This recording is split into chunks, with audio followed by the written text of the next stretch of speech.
Ladies and gentlemen, welcome back to the channel. I'm Lennon. How you guys doing? And welcome back to the long-awaited gameplay trailer from Astragoth Ironhand, the Chaos Dwarf. So be sure to sit down for this one. It's gonna be a long one. The video is like 22 minutes, and I'm probably gonna pause here and there a little bit, give my opinion, give my ideas on how it works, and just my expression of joy and interest that this is probably gonna spark. So grab a drink, grab a snack, and let's fucking go for it. So this is the Malt Blood, Language and Violence trailer that we used to love. That we have gotten to love. I don't know the exact word for it, but let's just enjoy this one. Already starting off strong with this scream. Music is a little bit loud. Gobos and greenskins. Just greenskins.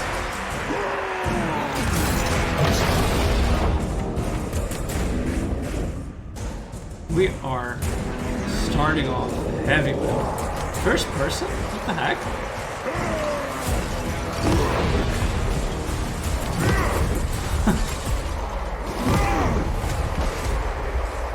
What the hell is happening?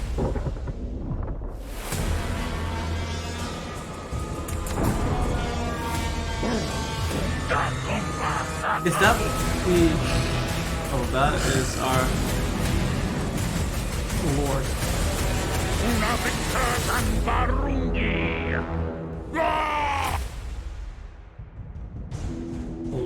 Okay then.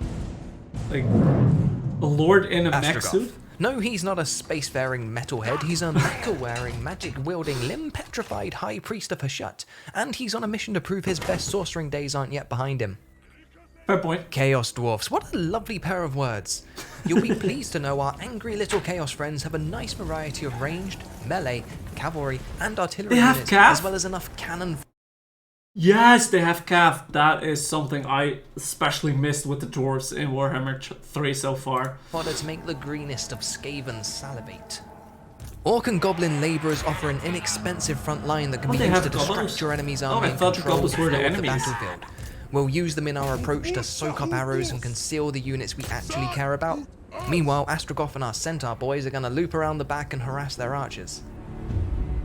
Okay. Yep, you heard that right. Astragoth's legs are as swift as they are utterly terrifying. He's fast? We sent our blunderbusses to flank the bulk of the orcs, and the result is a similar consistency to mushy peas. Oh, that is sounding like... All that's left now is for Ironhand to do his thing.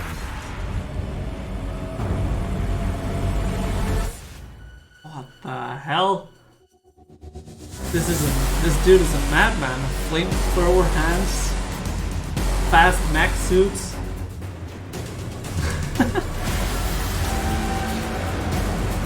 Oh, the half Minotaur cap. I don't know what they call them. Wow. The blunderbusses as well, man. Holy shit. Despite putting some greenskins in their place, Astragoth is a far cry from his former glory. A fact he'll need to overcome as he consolidates the orc-infested province of Zharr as Khul to reclaim his rightful place in the Tower of Zharr. Okay. But proving he's the one true leader of the Conclave isn't old Ironhand's only goal. Oh no. A way into the domain of Hashut has shown itself, and, once breached... Oh, this is... He has his own victory conditions? Oh, that is cool.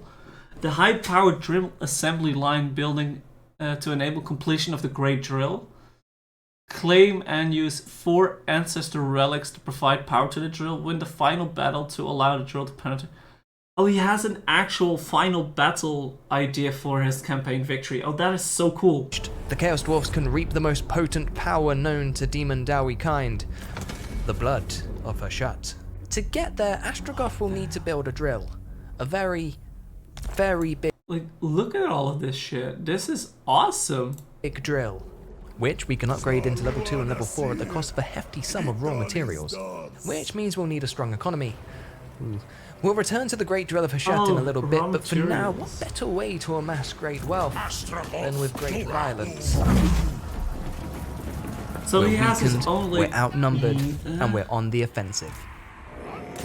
Thankfully, the Law of Hashut with its many fiery boons comes in clutch. Burning Wrath is our bread and butter in Astragoth's early campaign. Good damage, good range, good vibes. Who doesn't Good damage, good range, good vibes. Yeah, fuck yeah. like swirling death lava? Oh wow. I really like the look of these guys. So that's a magic missile that swirls around as well. I'm impressed.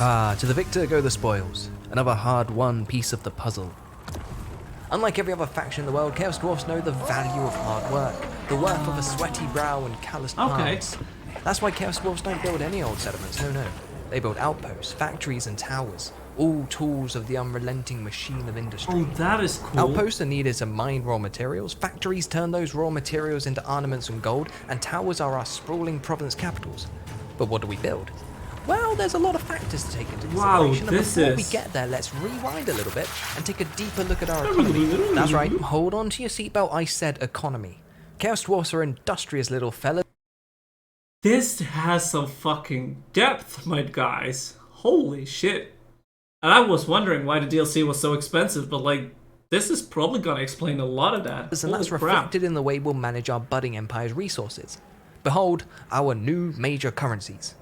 Treasury, raw materials, ornaments, and labor.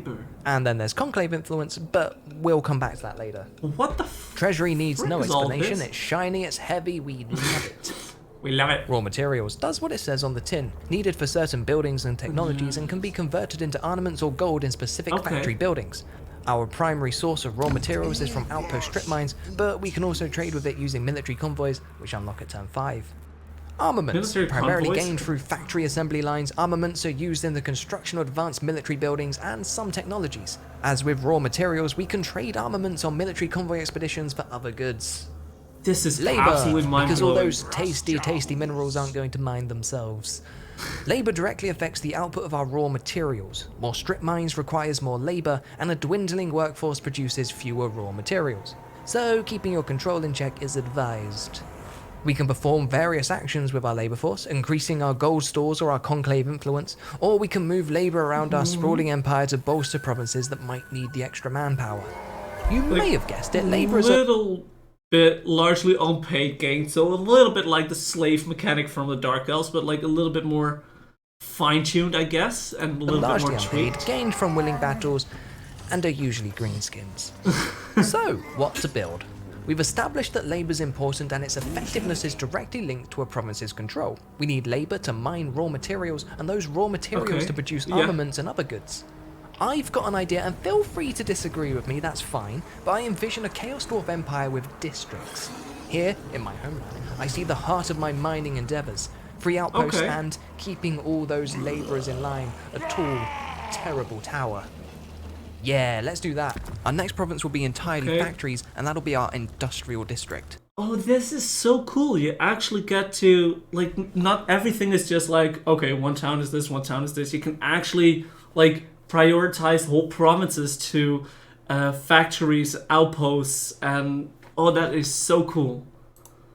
Factories are too... Like, just in time, I just checked my schedule. The 13th and the 14th, I will be streaming the Chaos Dwarfs.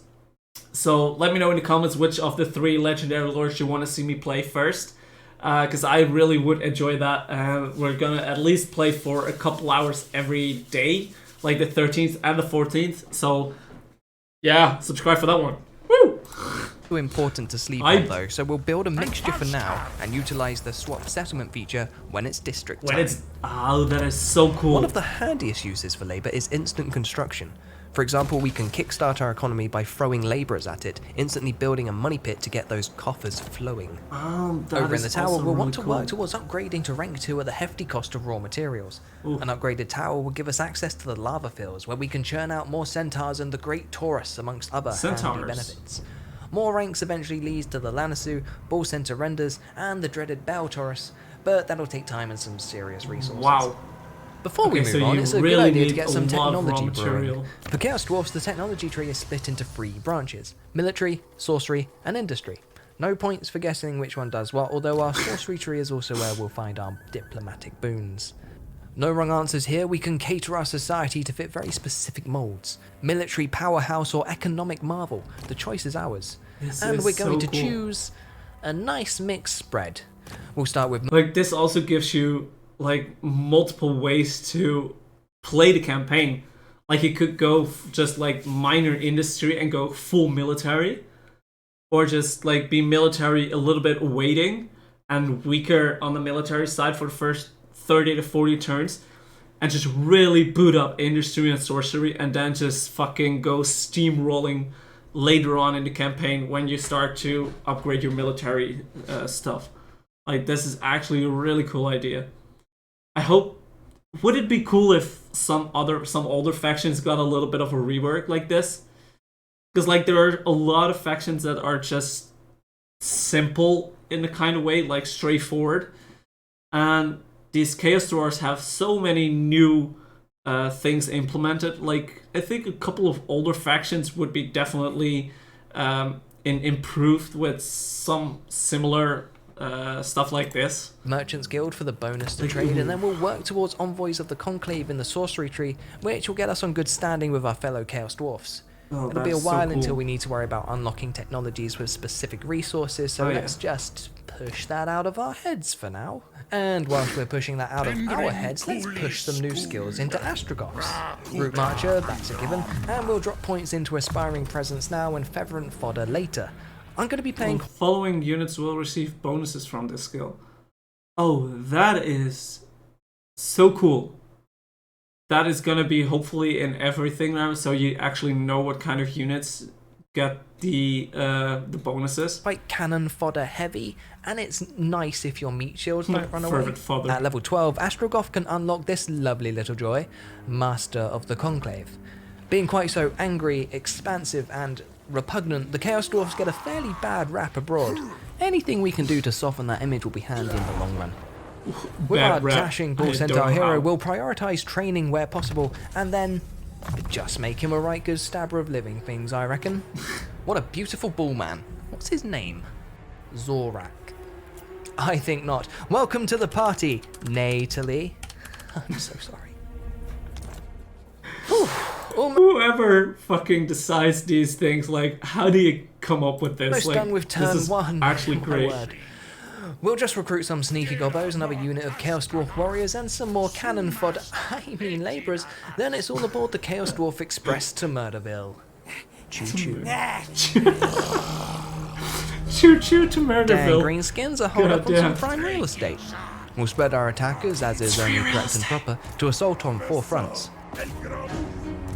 These maps look great as well. I know, full frontal charges with cavalry are frowned upon, but I can take them.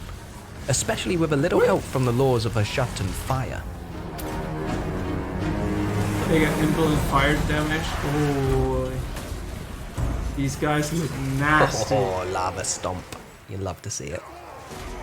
As predicted, Astragoth, Natalie, and their centaur children made light work of their orcish opponents.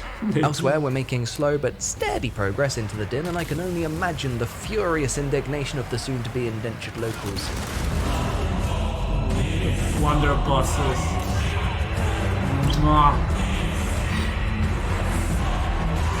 And just the sheer cinematic views. With one entrance breached, we're free to sow chaotic seas with our cavalry. Ooh. That is so cool.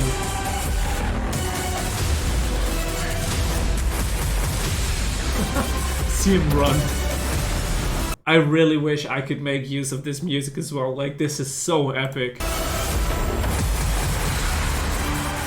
Oh, mecha body slam.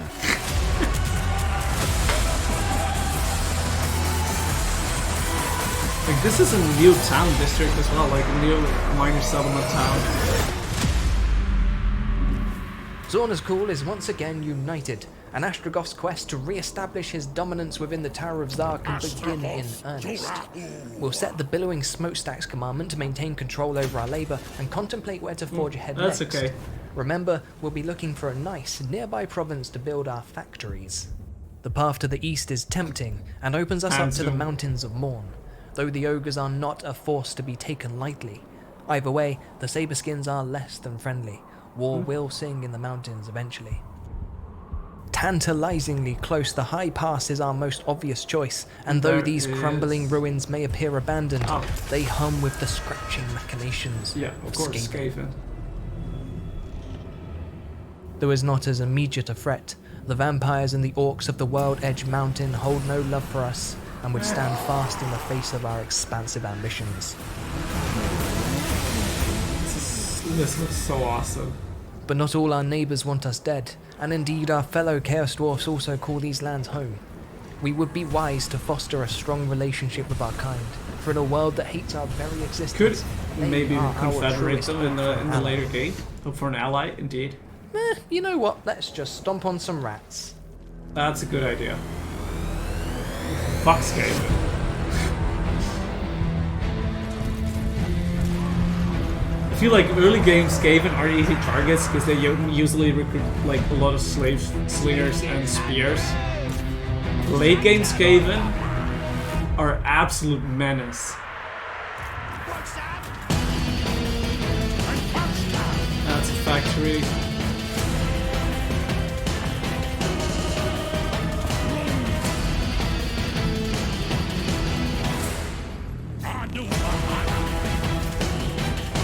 This actually looks so awesome. They're doing such a good job on the trailers. Like, if they did an actually good job on the game as well. No, no, that's way too harsh. No. Just kidding, man. Just kidding. This is absolutely amazing. They did a fantastic job with this one. So far as I can tell. Yay!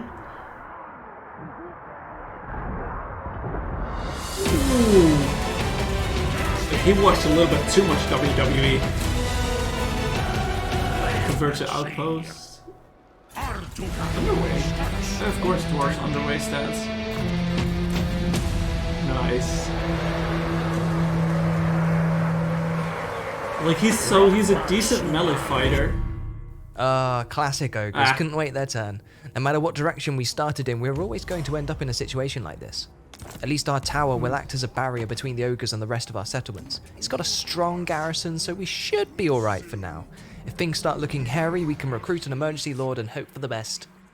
Impulsive. That's what I like my leaders to be. Anyway, we've only gone and collected a fair few influence points. Let's say we crack open the Tower of Zharr and see what's inside. What the hell is this? Alright, I see how it is. 2 seats already taken. I guess that's what I get for savouring my rat stomping. Anyway, much like the Chaos Dwarfs technology pillars, the Tower of Zharr is split into industry, military, and sorcery. There are 4 tiers, 3 districts, and a whole lot of boons to gobble down, with the ultimate prize being the confederation of our fellow Chaos Dwarfs.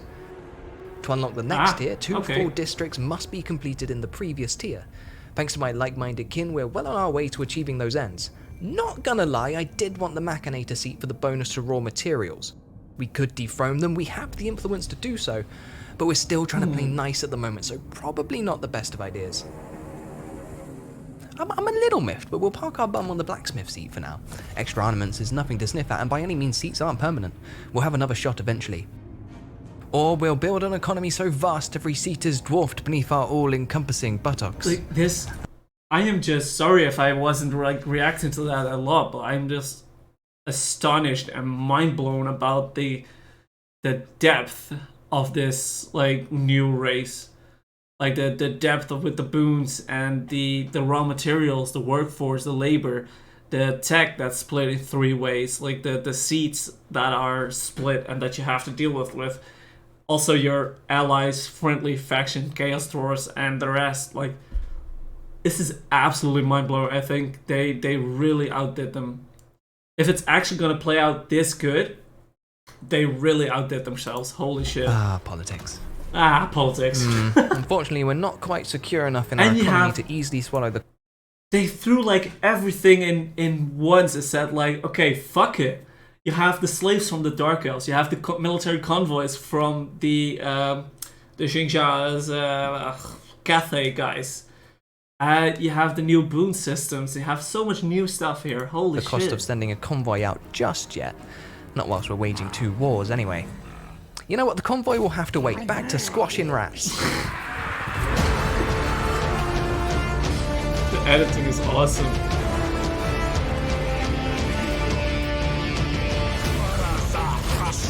Orc, laborers, goblin laborers. Okay, so those are absolutely just cannon fodder. But he looks like a decent melee fighter. He's very fast. He's a spellcaster. I think he's a pretty fucking beast. Diplomatia with Norska. You're really far away from Norselands, but okay. I enjoyed that. There's something cathartic about watching Skaven run for their lives. I can agree with that. The High Pass is now our industrial district. We're not accepting labour here, instead funneling it all into our mining district, which we've now converted into entirely outposts. I've opted not to build a tower in Karagvlag. I'll use them more on my frontiers to hold our borders firm, much like our capital's been doing. Like, look at this. Just look at this. So, okay, he's controlling his workforce. Okay. I've opted not to build a tower in Karagvlag. And you have the ability not to construct a provincial capital? Like, what the actual hell? I'll use them more on my frontiers to hold our borders firm, much like our capital's been doing with the ogres, which is good because they're not friendly. Thanks to the Tower of Zharr and our Master of the Conclave talent, we're making diplomatic headway with our fellow Chaos Dwarfs. And we may need to call in some military favours soon if the Saberskins don't calm down. Anyway, right now we've got greener fish to fry. They only have one territory, right? The World's Edge Mountains is home to the Red Eye clan. More greenskins. Yay. And they're none too thrilled that we kicked their vampire friends out of the Silver Pinnacle. They're gonna be less than thrilled when we make them homeless. Positively upset when we put them to the mines. Whilst Astragoth psychs himself up for more wholesome violence, we'll have our second army begin the recruitment drive for a pair of great Tauruses. Taurusai? Taurusai? Alright, let's do this. Gearing up for one big old war. Bring it on, orcs. Did they have flying calf as well? Oh, okay. Okay, that was easy. There we go then. 20 odd turns in and we've managed to claw ourselves into a somewhat steady footing. 20 turns? The Saberskin ogres are still causing us a little grief, so we'll likely put them down next. Ooh. But by adding the World's Edge Mountains to our growing territories, we've opened ourselves up to attacks from Kislevites and our inferior mountain-dwelling cousins. Indeed, the journey ahead is perilous, and Astragoth's gonna need a leg up if he... Oh! I just mean you could use a hand. I'm sorry. Look, what I'm trying to say is we've got a new epic quest with some stellar rewards up for grabs. The influence alone will set us forward, but the Black Hammer of Hushat is a must for any would-be Master of the Conclave. Control all provinces, weapon strength plus 15, and an active ability that still gives base weapon damage and armor-piercing weapon damage. Wow. Ah, thank you, Burndin, for keeping our flying cows warm. We'll put them to good use, worry not. The flying cows. Oh, I would really like to see those in Okay, here's the action. deal. We've got a derailed train and a very important payload to deliver. Our task, ensure the payload arrives at the victory point unscathed. Grabby goblins and opportunist orcs will use this narrow valley to their advantage, meaning we must be villagers. So cool! That's right, kids. It's an escort quest. We have... did we actually have an escort quest in Warhammer? I've never seen it. They really We've got a replacement train up and running, and I'd wager good money we'll see our first combat on one of these two bridges. Or both. For good measure, we'll split our forces into two crack teams with Astragoth heading one and Nately the other. Nately. Ooh, there they are. We'll set our great Taurus on their archers and take the rest head on. There's only one monster. Wow. That thing looks hella fine.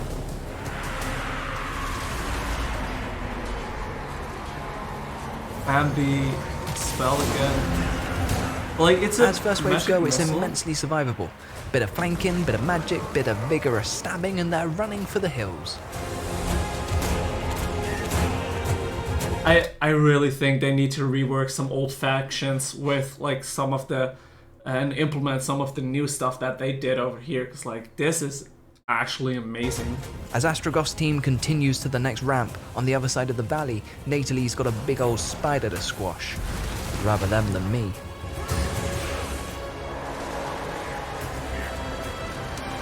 Like, this looks phenomenal. Like, I was excited for the Chaos Dwarfs. It's a tougher crowd than Team A faced, but nothing I didn't expect nasally it can't to be handle. this good. Meanwhile, more greenskins are pouring into the valley, and Astragoth's keen to meet them. Whew. He's just throwing greenskins around like it's nobody's business.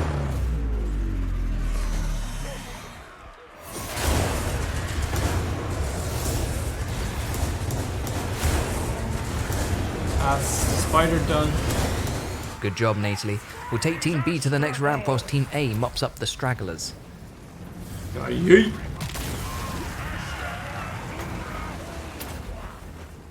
Oh, I think the Great Taurus might be my new favourite unit. Yeah. Look at it go, so beautiful, so graceful, so moo. So moo. Look at that thing, that looks like a fucking beast.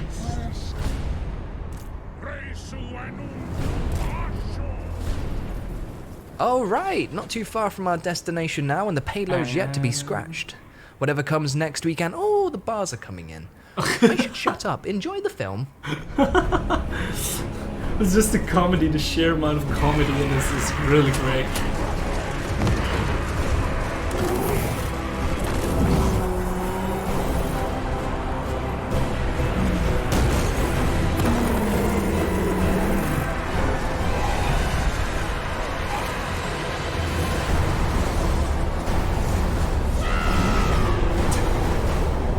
That looks like a fair fight.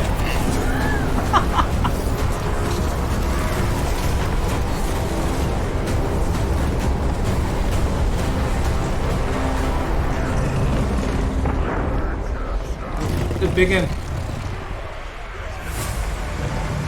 So you do need to have a pretty strong army for this one.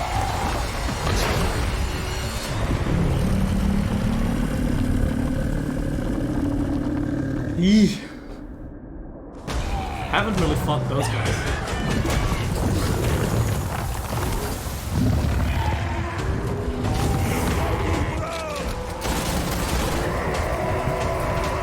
Like, is this just a film or do we still have to actually fight this?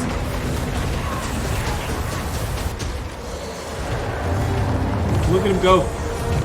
Or how we say it in Dutch. Piet gedaan.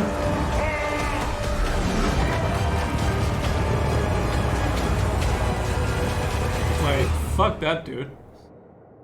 That's it?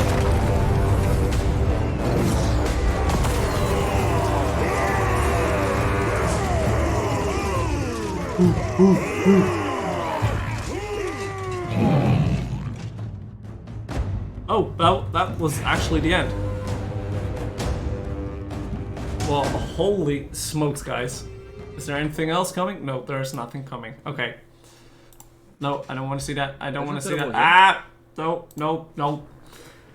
Like, holy smokes, guys. This is actually, like, absurdly insane good. It's... I can't even figure this shit out just yet. Like, holy shit. Like, they implemented so much new stuff. Like, this is gonna be absolutely awesome.